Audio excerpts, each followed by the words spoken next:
But the truly exciting stuff, the hush-hush saving the world shit, that comes from our behavioral mod department. They set up a shell company in the stub, which bid on a contract with the American military to install haptic implants in personnel, our tech. More or less, but on an appropriately primitive level. To what end?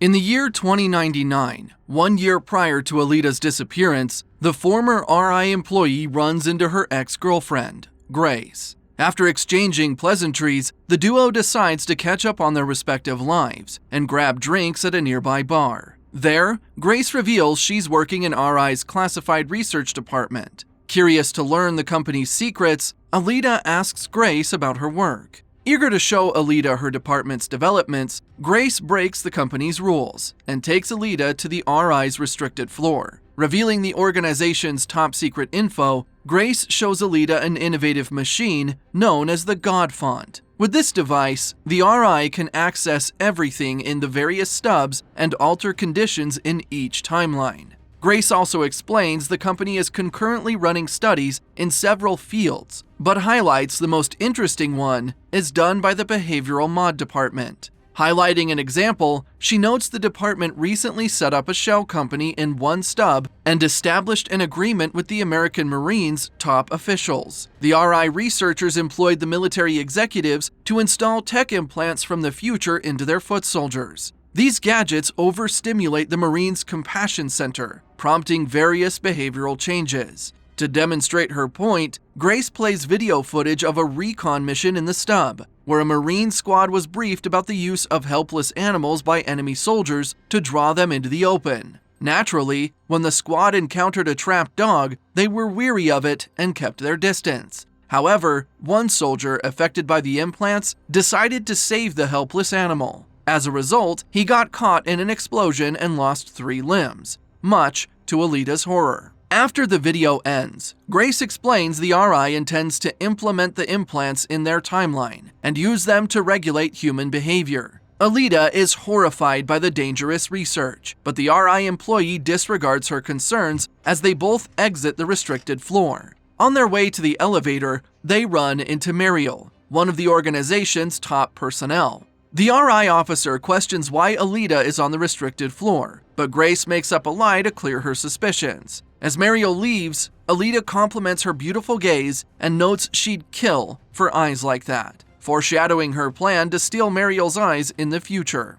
Meanwhile, in Flynn's timeline, Bob, a retired hitman, receives a parcel from an anonymous source. Opening the package, he finds a sonic weapon, eerily similar to the one used in the future. Seconds later, Bob receives a call from a bot replica of Daniel. Like Corbel, the retired hitman is offered $10 million to kill Flynn and Burton.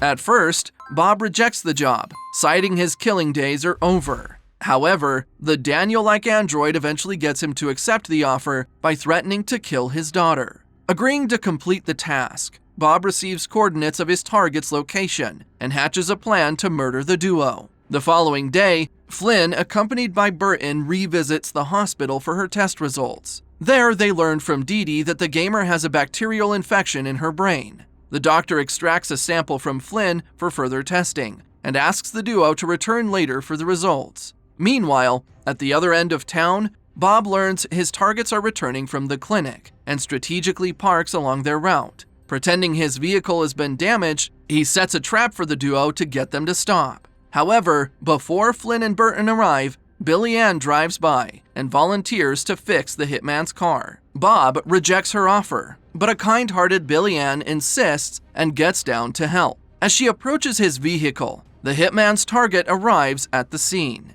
Careful not to rouse suspicion, Bob coyly picks up the sonic weapon and innocently heads toward Burton's car. However, an observant Flynn notices the device in his hand is from the future and instantly realizes the RI sent him.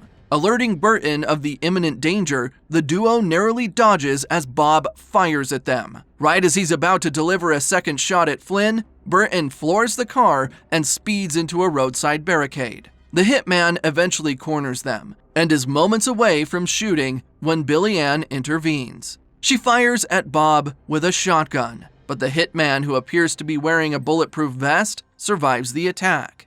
Despite recovering from the strike, the shot knocks him to the floor as Billy Ann points the weapon at his head, prompting him to surrender. Once Bob has been restrained, the group calls the cops, with Tommy arriving to arrest the hitman. Finding Flynn and Burton in yet another strange situation, the deputy grows only more suspicious, but can't quite crack the duo. Making no leeway with the siblings, Tommy arrests Bob and drives him to the station while Billy Ann takes Flynn and Burton home. On the way to the station, the hitman tries to escape custody and offers Tommy $2.5 million to let him go. However, before the cop can respond to the proposal, an invisible vehicle charges into them, causing the police car to somersault off the road. With Tommy trapped, an anonymous man appears and pulls Bob out of the car. While the mystery man leaves, Tommy gets a good look at his shoes and watches as he escapes with Bob. Meanwhile, over at Flynn's residence, the gamer returns to the future and informs Wilf of the attack. Frustrated at the RI's consistent assassination attempts, Flynn decides to go on the offensive and confront Sharice.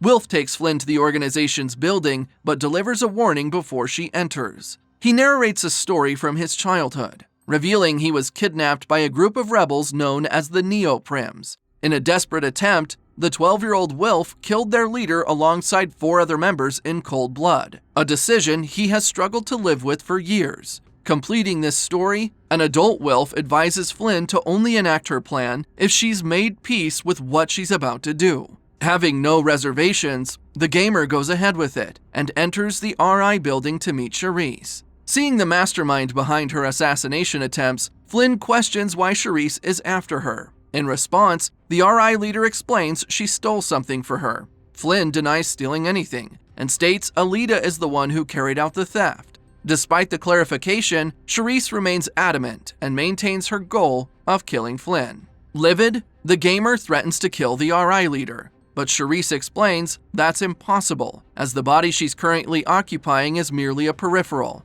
and not a real one. Despite the revelation, Flynn continues with her threat, as killing the peripheral would still melt out pain to Sharice's real body. Triggered by the gamer's words, the RI leader grabs Flynn by the neck and tries to murder her peripheral.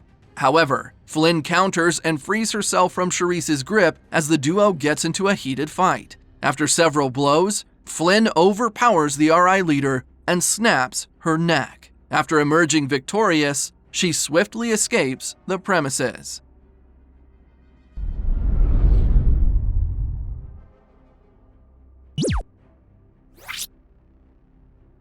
You